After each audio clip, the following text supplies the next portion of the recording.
Hey there, it's Liz Garcia again, and welcome to this week's episode of your weekly dose of higher consciousness that you can find on YouTube at trumpeteroftruth.tv.com or on my podcast at trumpeteroftruthradio.com. And this is the place to discover what I call the foundational basics and essential understandings for raising your level of consciousness and building a better life. And I support this intention by putting power and truth into context based on Dr. David R. Hawkins' map of consciousness. Now, if you're unfamiliar with the map, it is essentially a proven energy scale to actualize your ultimate potential. And once you come to understand the map and look at the map, you're going to be like, no kidding, I get it. It's not like a mystery where truth and power really exist. So this is the book I like to recommend to beginners. And his original book is called Power versus Force, which many people have a hard time comprehending because it's written from a very high level of consciousness, genius level understanding, consciousness in and of itself. Like, first of all, how do you even spell it? Like, I can't even spell it still. I misspell it all the time. And what exactly does it really mean? So today's topic is, and I promise this one, this is one of the main topics that I like to do every 3 weeks, which is just kind of a conversation around a particular topic, my understanding of it, my own experience of it, stories I have to tell about it, based on my own experience with spanning the map of consciousness at significant levels. And based on my own research and getting some help with people that do consciousness calibrations, I've been in levels like in the 7 and what felt like 800 in the map of consciousness, which is huge. And as I like to say it all the time, when you get up into the presence of anything above 540, especially if you leap into it from a significantly lower level, I assure you, you are not in Kansas anymore. And been into what I felt like was -2 to 300. And I just got a calibration the other day that said -285 is what I've encountered. And I got to tell you, that is not of this world either. You're not in Kansas anymore there either on the downside of stuff. Beyond human comprehension, what that darkness can feel like. You don't want to go there, trust me. So this week's topic is, I'm reviewing a book, and let me grab it, called The Soul's Gift. And The Soul's Gift was written by Robert Schwartz, and it's the healing power of the life you planned before you were born. Which may sound like kind of woo-woo and like, really? What's that all about? You really plan your life before you come into the body? Well, if you think about it, how else are you going to come into the body? I mean, you require a little bit of planning. Like, okay, I got to get the heart and the lungs and the face and the body in order. And I got to decide, all right, what parent is who do I want to pair with as a parent energetically? All this stuff. If you think about it, like, it kind of makes sense to make a plan before you kind of come into planet Earth. And Robert Schwartz also wrote, his original book is called Your Soul's Plan, which is discovering the real meaning of the life you planned before you were born. So that's his first one. And they're both very similar. But before I get into reviewing the book and discussing the notion of rebirth planning, right? It's like, can sound a little weird and woo-woo.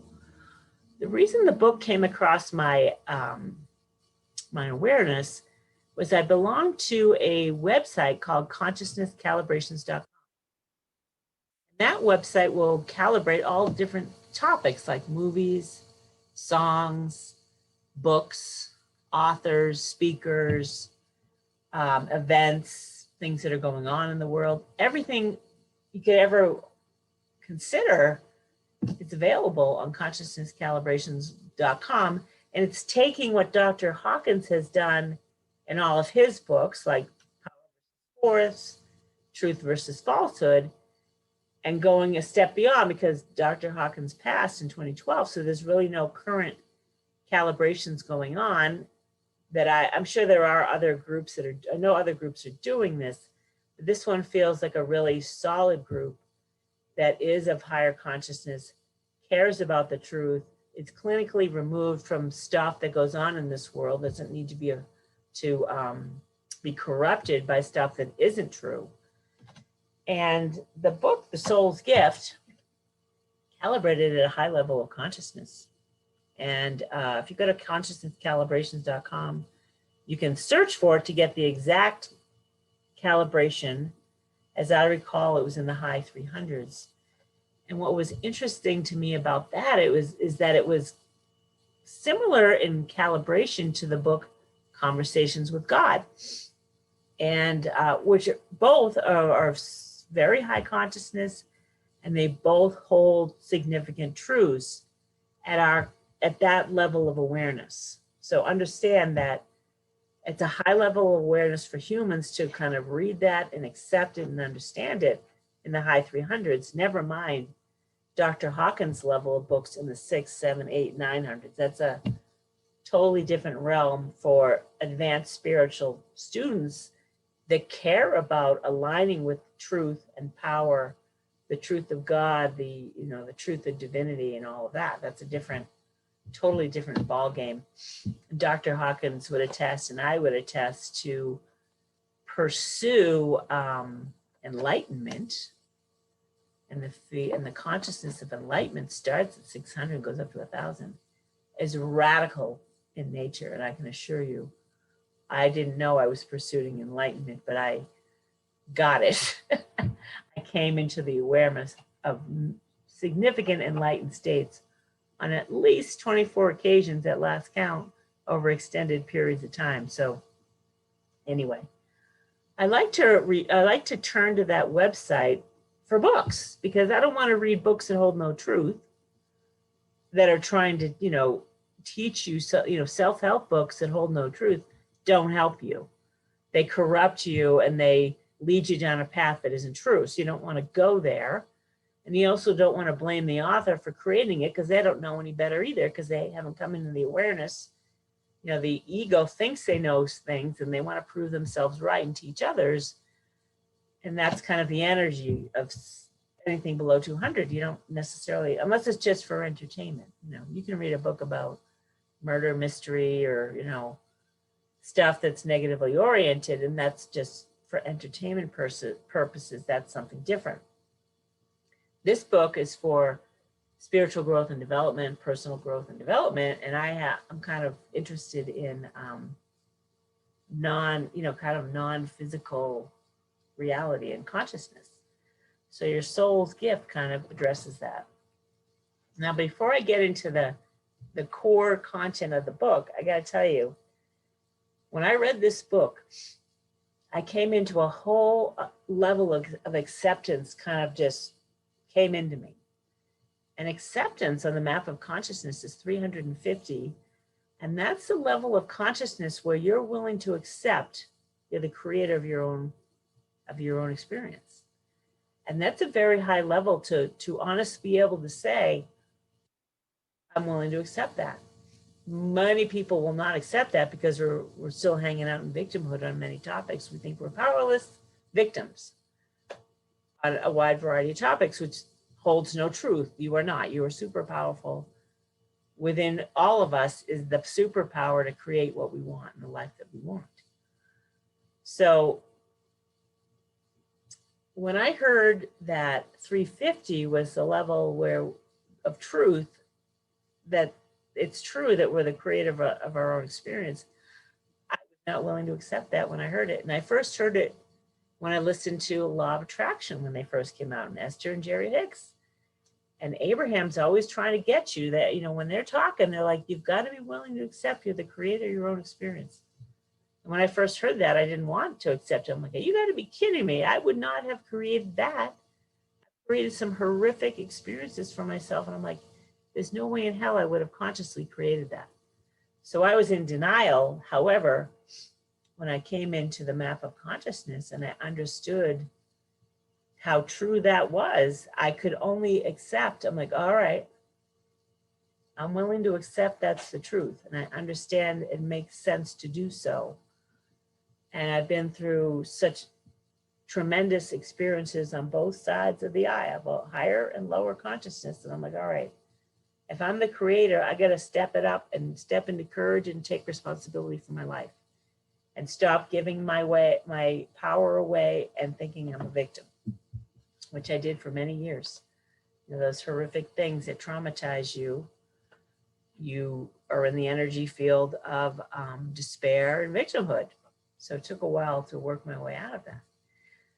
So with that understanding, when you read The Soul's Gift, I gotta forewarn you, you're coming into a whole new level of understanding.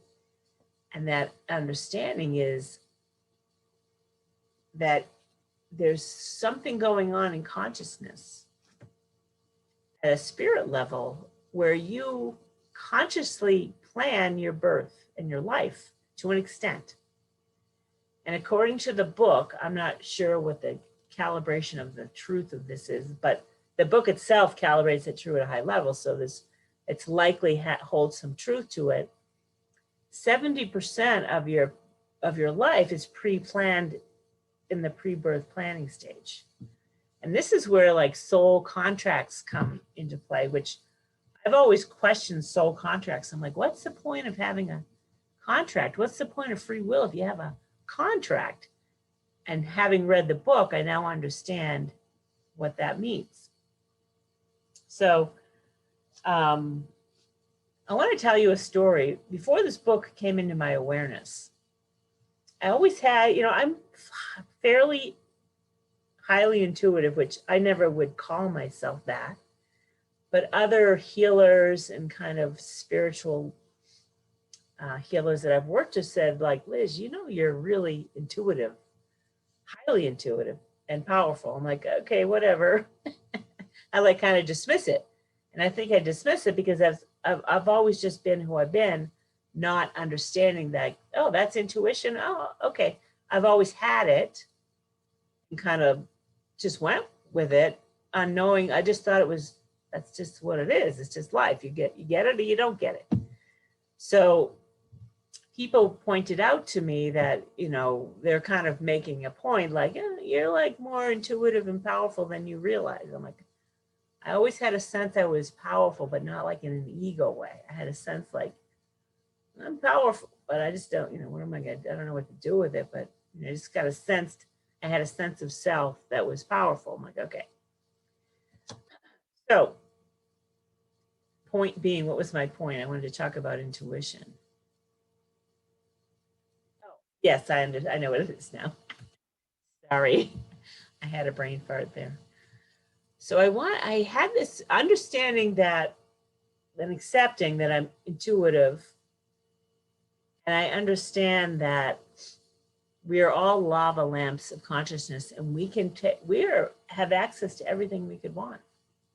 I'm like, okay, I can accept that too. It's like there's no barrier to knowing. There's no barrier to the truth. There's no barrier to what you imagine. So as I've spoken about in other videos about this quantum spiritual awakening. I have a whole video on that and what that is. Having gone through it, it was so traumatic for me. I started to ask questions like, how did I create that? What's going on there? Blah, blah, blah. All these stories I started to make up. And this quantum spiritual awakening came about after meeting somebody. And in my linear mind, I thought, oh, I thought there was a this causing a that, seemingly. Like, oh. And so I had this I tell myself this story, which I would love to share with the person who I'm talking about here. Like, I think that you and I, we were sitting up there in the cosmos, sitting on the ledge of the moon. And if you look at the logo of Steven Spielberg's movie making, Amblin, his company, Amblin Entertainment, there's this kid with a sitting on the crescent moon fishing. You kind of see the silhouette of it. That was kind of the visual I've had of me and this other person in spirit, like hanging out, looking down at earth, thinking, hey, all right, this is what you're going to do. And then this is what I'm going to do. And then we're going to meet.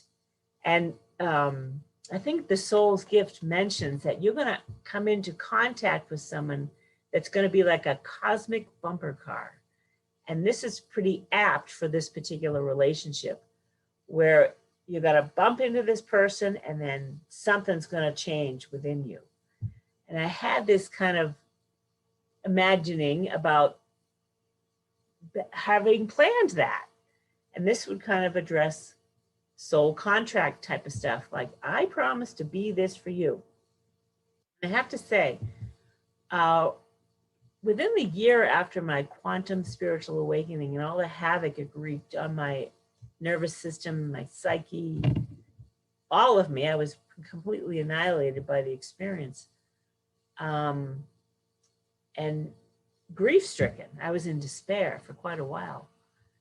That spirit came to me, the spirit of this other person, kind of at a much higher level, seemingly. It really felt kind of like a conversation with God. In reality, if you've read Conversations with God, God's kind of saying the same thing in regard to being the creator of your own experience. Spirit, I heard, like clairaudiently, Spirit say, I promise to be this person for you. I agreed to show up in this way and be this person for you, even though it didn't turn out the way you had hoped or thought it should have. It served another purpose. So I'd already had experience of Spirit talking to me on several occasions. There was another occasion where I was just in so much grief and anguish and despair that I heard Spirit kind of come from my throat. That's kind of the energy of it. And I heard this is a soul purpose. That which you are focused on, that which you are in despair about right now, serves the soul. I heard it loud and clear, soul purpose. I'm like, so this is kind of my introduction many years ago into this topic known as the soul's gift, right? So what Rob Schwartz is speaking about here, and I'm going to read some of the back because it's nice little prompts for conversation, is that, and Rob also went through kind of a quantum, pretty significant spiritual awakening in May of 2003, which is when it started for me as well, which is interesting. The energies for awakenings, you know, we have similarities here. Similar experiences were happening at the same time. I'm like, well, that's pretty interesting. So I'm going to read a little bit on the back of the book because it's got all the juiciest stuff. And I'll comment on some of the stuff. So in his groundbreaking first book, Your Soul's Plan, Discovering the Real Meaning of the Life You Planned Before You Were Born, Rob Schwartz brought the idea of pre-birth planning into the mainstream. So this is kind of the first step. And I have to tell you, if you're not willing to accept you're the creator of your own experience fully, then you might have a hard time with this, because this is like a step up into a whole other level of acceptance. And I felt some anger and kind of victimhood stuff when I was reading this book, but I also came into, and it's kind of rare when this happens, even Dr. Hawkins would say it's rare that you would experience a pure level of consciousness like acceptance. So I felt acceptance like enter my energy field. I'm like, and whether I liked it or not, the energy of I got it, I got to take responsibility here and step into the courage of acceptance. I'm like, all right, I understand. And I'm willing to accept now that the soul has a different purpose. The soul is after something different, which is what Conversations with God is all about. God's like, you know, the ultimate purpose for the soul is to experience who it really is in the body. And that's what enlightenment is. It's coming into the awareness of the presence of God within you and all others. That's what enlightenment is. And that is not of this world for sure. And it's an experience of the awareness of yourself within, as God-Godding. And it's a tremendous experience that I can tell you, it's difficult to describe because it's not of this world. It's ineffable, as Dr. Hawkins would describe it. And Dr. Hawkins describes it continuously because he evolved into very high levels of consciousness, like the Buddha and Jesus, which are not of this world, at 1,000 on the map of consciousness. It's huge. It's beyond description. It's also a radical pursuit. If you're not ready for it and you don't have conscious awareness of the map of consciousness, is helpful before you decide to, the ego will be like, oh yeah, I'll show you, I'll get to enlightenment. That's called force. And you don't want to force enlightenment. So in any event, conversations with God is saying, hey, this is what we're after here. The soul is after the experience of itself in the body. And the soul is after your experience of understanding its worth within the context of being in the body and the contrast. And conversations with God is always, God in the conversation, he or she, however you want to look at it. God is really neutral gender, is saying, I know what you want as a personality, but I also am aware of what the soul is after. And the soul is after the feeling of worthiness, the feeling of oneness, the feeling of true love at high levels, 500, inner joy at 540, whatever. So the two go hand in hand nicely. Conversations with God, book 1, and this one. So let me just read further about the book here. But I did want to forewarn you that you've got to be kind of an advanced spiritual aspirant and be willing to let go of victimhood, even though we all got victimhood on some topic. But you got to be willing to step into significant courage and acceptance that there's another level of creation going on in the pre-birth planning, and that the soul's intention to experience hardship is with meaningful purpose. And I'll tell you, like, some of the stuff they're talking about here, you're like, you've got to be kidding me. So essentially, let me just read this. I'll try to stay on track. And we're going to get to what I'm going to tell you next. So this brilliant sequel delves even deeper by exploring the pre-birth planning of difficult situations that all of us would be like, who in hell would come and plan this situation? Some of them are spiritual awakening, which was super helpful to me to have this as a topic, because I had a quantum spiritual awakening that was heaven on earth and hell on earth, beyond hell, not of this world, both ends. It'll talk about miscarriage and abortion, caregiving for whomever. Like, there's stories about a woman who had 2 seriously disabled kids with what's the shoot, I can't think of what it's called now. When kids can't communicate well, but they're geniuses at something. Why is it beyond my memory right now what that's called? Anyway, you know what it is. It'll come to me. So saying yes, or even having a Down syndrome child, you agree to that. That's a pre-birth planning thing. That's not just haphazard. Giving birth to a child with difficulties is a pre-birth planning thing. You agree to that at a higher level because it serves the soul of the child to come in to the life as disabled in some way. And it serves the parent as well to have to step into that role. However, that role could look like two different sides of the coin, which is interesting. Abusive relationships are a pre-birth planning thing, which sounds hard to swallow. Incest is a pre-birth planning thing. Adoption, poverty, suicide, rape, mental illness. You're like, are you kidding me? So this is where, if you suffered anything like this type of seeming loss and seeming victimhood, poor me, why did this happen to me?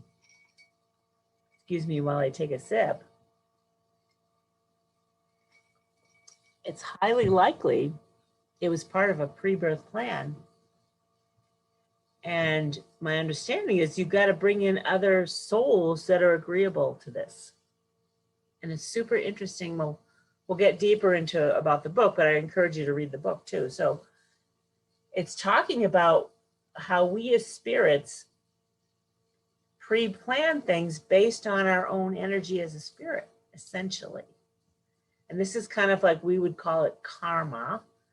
And many of us could perceive karma as like punishment, when it's not really, that's not what karma is. It's a propensity energetically to manifest in particular ways. So at a spirit level, when you come in and out of the body hundreds of times, like most of these case studies that Rob is talking about, recognizes through the help of gifted mediums that most of us have hundreds of lives on the planet, never mind other dimensions, hundreds of lives, which we don't lack awareness of. But there is, there's many ways to regress and pick up on past lives and stuff that went on in past lives. But energetically, the soul picks up all the energy and the consciousness of past lives. It kind of throws its energy, which is loving, unconditionally loving by nature, out of whack. So at a soul level, essentially what's going on is the soul's like, you know what? I really need to experience an abusive relationship with a parent. Energetically, that's going to kind of balance me out. This is simplified. This is highly simplified, but I want to at least explain it to you. And I'll just use this as an example. So what's going on at a spirit level is there's like spirit guides that work with us. And then there's the souls of others, which is where the soul contract comes in. And let's say a parent, as a spirit, I need a mother, let's say, who's abusive toward me. I'm asking for it. I'm the creator. This is what I want. And at a spirit level, a soul level, the soul knows that this type of suffering is fine. I mean, I can, as a soul, you're like, sure, I understand what we're doing here, and it's meaningful. Because at a soul level, it's eternal love, unconditional love. It's la la land, essentially. And there's no contrast. So you're okay with it because you're just going to come back to la la land eventually. So the soul has chosen a partner to be the mother. Like, okay, I want you to be my mother and I want you to abuse me. That's what you're saying. And the mother as spirit has to agree to it as well. And it's interesting that at a spirit level, the mother who needs to be abusive is like, I don't, they can feel like, I don't really want to do that to you because I love you. And this is where unconditional love and the energy of love is the truth comes in. And I kind of got this, and I'm going to come back to this in a second. But so that abusive mother spirit is like, you know what? I love you. And I wouldn't deny you what you want. And I understand why you want it. So I will agree, this is my soul contract, to be abusive towards you. And me, as the soul that wants the abusive mother, is like eternally grateful. Like, thank you. I so appreciate that you're going to do this for me. You're helping me in a big way. So this is kind of the high level understanding and acceptance you got to come to, because Everything is love in this world. And when you come into enlightened states, that's all you see. That's what you understand. You understand that this particular abusive relationship was lovingly intended and played out with love at its core, not at the abusive energy that we experience. So that's just a quickie understanding, kind of encapsulating all this.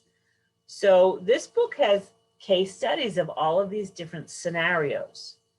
And though I haven't had all of these scenarios in my own life, I related to every one of them. And I started to get this energy of acceptance that, okay, understand divinity. Divinity is all love, period. But if you've read Conversations with God, God's like, I got to create contrast. Otherwise, I can't know myself, right? Because I'm all that is. I can't know myself without taking myself out of who I am, going to planet Earth as an example, and being who I'm not. So these two go hand in hand in understanding. It'd be helpful to have both of them because they're both of high consciousness, and they both play off each other, especially when you're stepping into this. This is more advanced spiritual acceptance that spirit has a say in all this. And, and the ultimate purpose of all of these seemingly suffering things, even AIDS is a topic in here. Spirit comes here to experience AIDS. I mean, that's a harsh one. That takes a lot of freaking courage to agree to. And by the way, your personality is in on it as well. It's kind of another aspect of you that's in agreement with the souls you contract with. The personality and your soul are all kind of like a lava lamp of consciousness agreeing to the whole package. And admittedly, the personality kind of can make many choices. The personality has free will to make choices. This is like the other 30% of life. Like, where's life going to lead? And the personality can kind of lead it and get in the way of the soul. Because the bottom line to all of this suffering is to transcend the suffering and come into acceptance of your own worthiness and your own sense of self. That's the common thread in all of it, is to let go of the lower levels, which I've been teaching this whole time, how to let go of suppressed and repressed emotions and surrender to the truth that you're worthy. Surrender to higher consciousness at all levels. You can step into courage. You can step into neutral. You can step into willingness. You can step into acceptance. This is kind of the progression up into higher consciousness and understanding. So that's essentially what you may not enjoy. You'll enjoy the read because it's pretty fascinating that there are spiritual mediums that can connect to another dimension and actually be present witnessing the pre-birth planning of souls. So Rob gives an example of his case study. So he'll bring someone in who experienced AIDS, right? Deciding to come in as a homosexual man with abusive parents and getting AIDS as a choice. And kind of connecting. So the spiritual medium who has this gift, this is kind of the ability, it's kind of an Akashic Records ability as well. If Akashic Records are higher consciousness as well, which is more of a reading kind of the whole encyclopedia of the history of the soul that you are, can be found in the Akashic Records, as well as this kind of pre-birth planning thing. It's this amazing gift. And in the past, I would have dismissed it as woo-woo, except for now I'm a medium myself.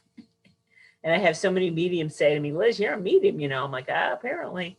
And I understand it because I get these visuals and I hear spirit and I get these amazing like clairvoyant images of like, whoa, what the heck is, some of them are just out there interesting and I don't get them, but others are quite clear. Like, you know what? You got to be careful of that dog of yours. She's going to get hit by a car. And I dismissed it. I saw it clearly and I just dismissed it because I probably didn't want to face it. But that was just an example of a vision I got, and it came true right before my eyes. So anyway, I have particular gifts on the mediumship front. It doesn't usually involve helping others. It's just messages for me in general. Whereas there's some mediums that can, and people that Rob are connected to, that have this gift of looking at pre-birth plans, which is pretty freaking fascinating and super helpful to read through these case studies, because we're not alone in the suffering here. And we're not alone in coming into acceptance that it takes courage to come to earth for the personality and the soul to experience the suffering, understanding that it's going to shift the energy of spirit and balance it out and it helps in other ways that we're unaware of. So I just want to read a little bit more here so that you can, check out the book yourself. Again, it's calibrated of higher consciousness, so you can trust and have faith in what it says. And same with conversations with God, that similar consciousness is being relayed in these books. So working with a team of gifted mediums, Schwartz brings forth great love and wisdom from the other side to explain why such experiences are planned and the deep soul level healing they can create. So it's deep healing going on, and the call to step into our own worthiness in human life. And none of this, you'll get to a point where it will say, you don't have to suffer to get the lessons. You can choose inner joy and love to get the lessons as well and perceive differently. But it's good to come into this awareness first so that you can then have the choice of it. Although I think the point of all of this is you got to go through some of the suffering so that the energy balances out in the way the spirit intended. So you can develop greater self-love as you become aware of the tremendous courage it takes for you to plan a life on earth. And Dr. Hawkins talks about coming to earth is earth, the consciousness of earth, which don't be disparaged, is purgatorial by nature. And it's like, you don't have to worry about going to hell. You're in it, which I think is funny. It's all how you want to perceive it. You want to be the victim of hell? Sure, have at it. I won't recommend it. It's much better to let go of the victimhood and step into kind of having fun and going with higher consciousness is much cleaner and more funner alignment. So here's the next one. In this book, you will emerge from victim consciousness to know yourself as the powerful creator of your own life. And last main topic, I spoke about love consciousness. When you come into, at that level, you'll have revelations. And I had a revelation about the tremendous power that's within all of us. And someone used the term supernova. That's kind of the vision I got. Like right in my third solar plexus chakra, I saw this vision of a supernova, and I understood that this is the power that we all have within us. It was a little scary, but true.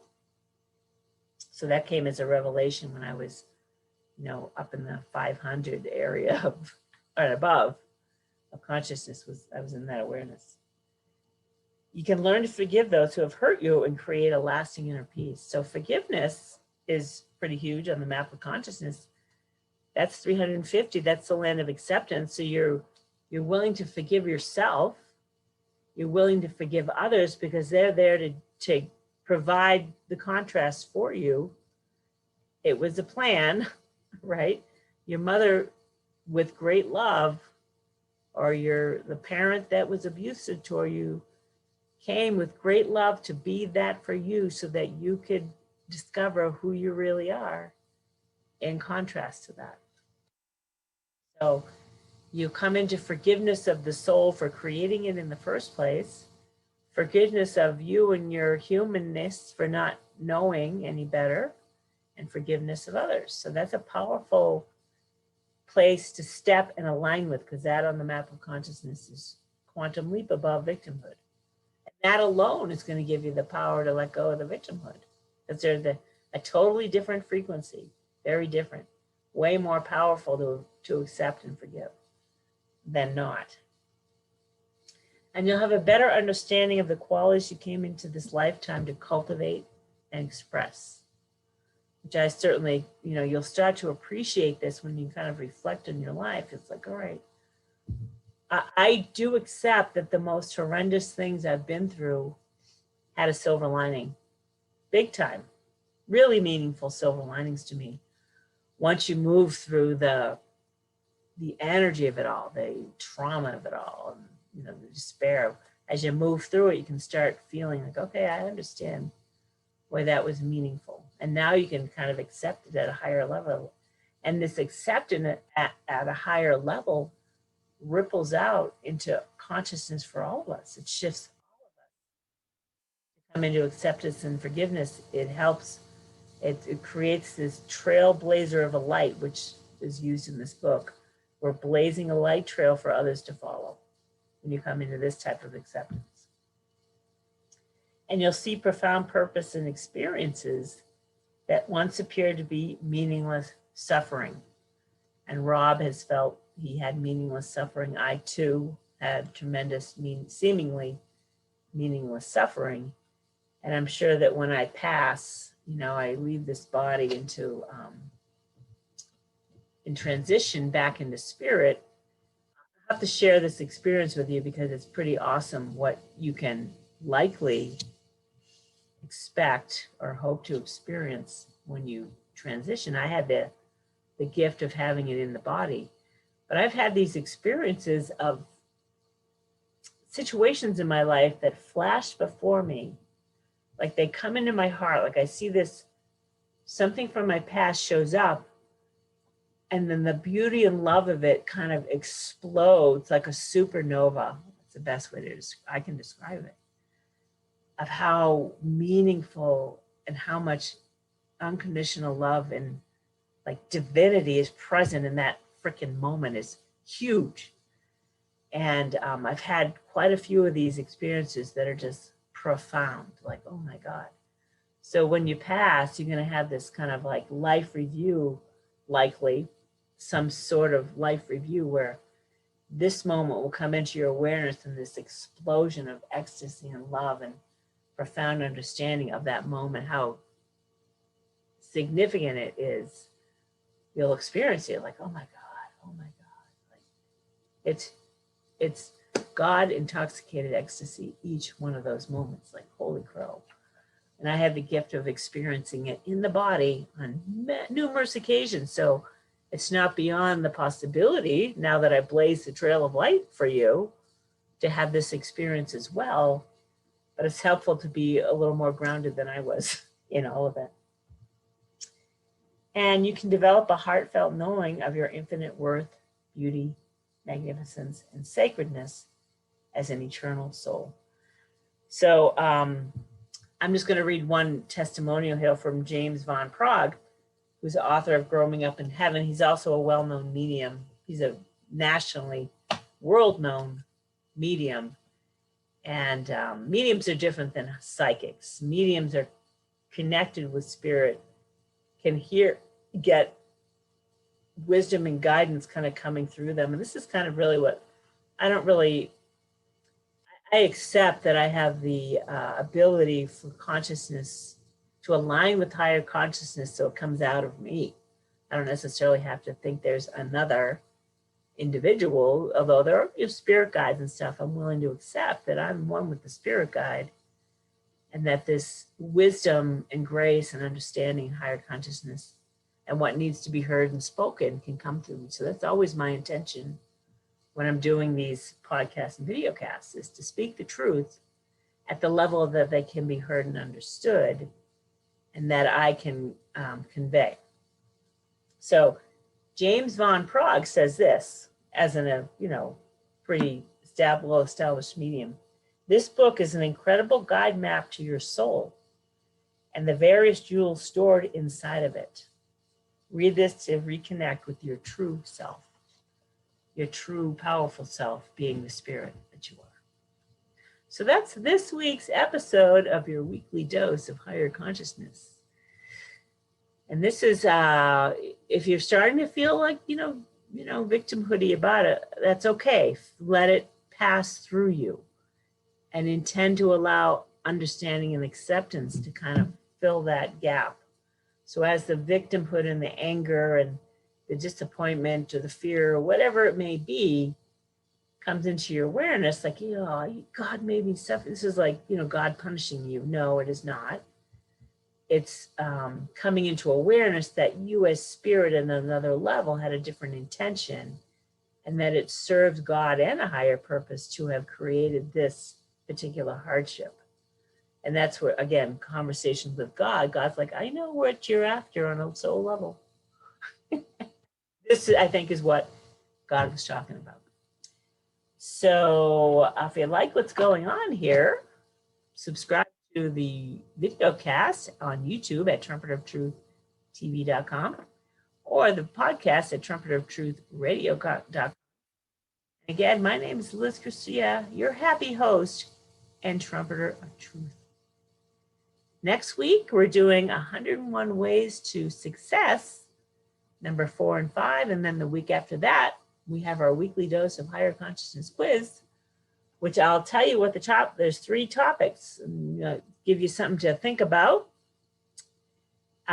Which of these 3 items is of highest consciousness? Is it traditional morality, which is an energy field that has its own calibrated level of consciousness? Is it academia and US professors in the year 1955? So this is the consciousness of the group, academia and US professors in 1955 versus the consciousness calibrations of academia and US professors in 2007. That's the quiz. You can see that next week, and or you can just see it now if it's already been posted. You'll have to check it out. So thanks for joining me again. I'll see you next week.